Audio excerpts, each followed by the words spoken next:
Ouais. On n'est pas suicidaire. Ça veut dire que tout le monde comprend que si jamais on emploie l'arme nucléaire, c'est la fin de la Terre. Oui, Il est dangereux.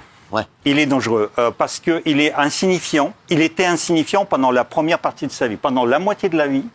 Et en fait, actuellement, c'est exactement le même phénomène que Hitler. Hitler, c'est un mec raté, puis après, qui s'est mis dans la politique, et puis c'est devenu un grand fureur, et puis après, il est devenu parano, complètement fou. Et apparemment, il l'a pris comme modèle. Regardez, la Crimée. Anschluss de l'Autriche 38, c'est la Crimée.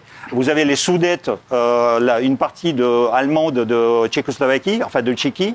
C'est l'Est de l'Ukraine. Il veut répéter. Et d'abord, vous avez parlé de la guerre rapide. Ouais. Blitzkrieg. Ouais. Adolphe, il a dit, on va gagner la Russie en 4 mois. Alors, juste aujourd'hui, il va avoir 70 ans, Vladimir Poutine. On dit aussi qu'il est malade. Est-ce que vous avez entendu ces rumeurs ? Regardez ça. Non, mais... il est malade, déjà physiquement. Parce qu'on dit qu'il a un cancer, etc. Ouais. Après, Mitterrand l'a traîné le cancer pendant 14 ans. Hein. Quelle est la solution aujourd'hui pour qu'il revienne en arrière, qu'il fasse marche arrière, Vladimir Poutine ? Il n'y en a pas ? Qu'on le tue ou qu'il meure. Ah ouais, vraiment. C'est la seule solution. Ouais. Sinon, il ne reviendra pas en arrière. À mon avis, non. À mon avis, non, parce que... Ce que vous nous avez dit il y a un instant, que vous craignez une guerre mondiale, pensez qu'on y va tout droit. C'est pas exclu. Hein. C'est pas exclu. Qu'est-ce que vous en pensez ? Oui, il y a lui, puis il y a l'entourage aussi. Il y a des tensions dans l'entourage. Il y a aussi, une fois qu'on est engagé dans une voie, c'est très compliqué de revenir en arrière, de dire je me suis trompé, je m'arrête. Surtout lui. C'est perdre la face. Il ne faudra pas perdre la face. Hein. C'est ça. Et juste, il n'y a personne autour de lui qui peut lui dire quelque chose ? Si. Il y a des gens. Déjà, il y avait sa femme qui, elle pouvait lui dire tu fais des conneries, va voir, etc. Il a divorcé, parce que justement, elle lui disait la vérité en face. Il y a d'autres personnes qu'il a évincées aussi, parce qu'il lui disait... Et en fait, il est arrivé, comme Hitler, à la fin de la Deuxième Guerre mondiale. Ça veut dire que maintenant, il n'y a que les gens qui lui racontent ce qu'il veut entendre. C'est ça, donc là, il n'y a personne qui peut le faire revenir en arrière. Quasiment. Et au niveau des autres pays, est-ce qu'il y a un président qui a, grâce à ses yeux, qui peut le faire revenir en arrière ou aucun ? Oui, chinois. C'est le chinois. Voilà, exactement. Le chinois. Oui, d'ailleurs, le chinois l'a fait venir pour les Jeux, parce qu'en fait, il y avait 20 ans d'une organisation qu'ils ont formée au mois de septembre. Lui, il n'est pas venu, et le chinois lui a voulu. Hein. Et donc, à ce moment-là, il lui a dit, je te fais venir pour les Jeux, déjà. Et il lui a dit, jamais avant la fin des Jeux, ton truc. Il était au courant, les Chinois. Mais est-ce que la voix du président français, parce qu'aujourd'hui, il est président de l'Europe depuis janvier, Emmanuel Macron, donc la France et l'Europe, est-ce que ça a un poids sur Vladimir Poutine ou aucun ? Aucun. Il n'a jamais pris au sérieux. Donc pourquoi il a reçu Emmanuel Macron ? Comme ça, c'était... parce que c'était la manipulation. Pendant ce temps-là, il préparait vraiment sa guerre. Et donc, en fait, il l'a manipulé. Donc il s'est foutu de notre gueule. Absolument. On parle aussi de cyberattaque. Et ça pourrait aussi vraiment paralyser le pays et les différents pays européens. Les cyberattaques, on sait que c'est très possible que la Russie puisse en faire une sur la France et sur différents pays d'Europe. Ça, c'est quelque chose qu'il peut utiliser très vite. Oui, ça il peut utiliser parce que c'est facile à utiliser. Ils peuvent bloquer quoi ?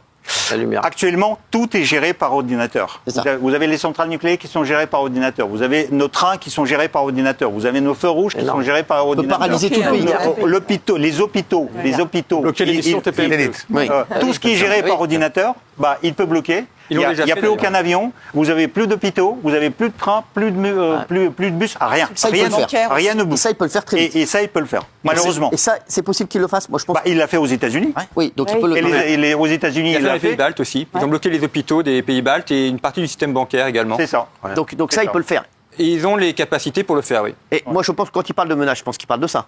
Il y a l'arme nucléaire et il y a ça, effectivement, oui. Voilà, donc c'est les deux. Je pense qu'il pourrait commencer par ça et après aller encore plus loin. Donc comment on ferait si ça arrivait ça, parce que ça peut arriver très vite. Donc là, toute l'Europe serait paralysée.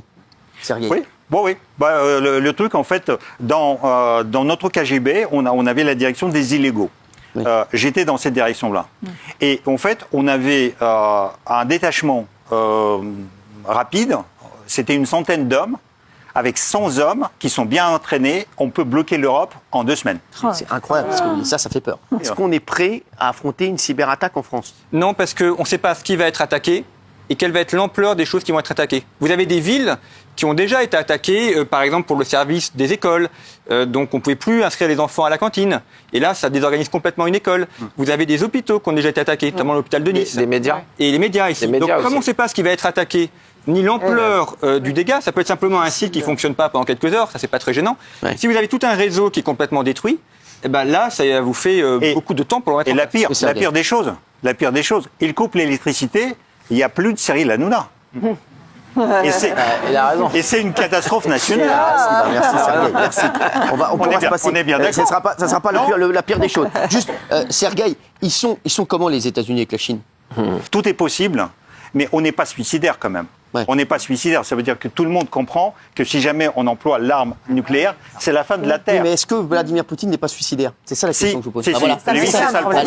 Le danger, il est C'est là. ça le problème. C'est lui qui Donc, c'est peut ça. Mais le problème, c'est que je ne veux pas dire qu'il est fou, parce que s'il est fou, il est irresponsable. Ça veut dire qu'il il ne se contrôle Oui, plus. c'est ça. Mais il est dans Voilà. sa logique. Et voilà, il est dans sa logique, et je ne veux pas lui enlever la responsabilité. Je dis qu'il perd les pédales, mais il n'est pas fou.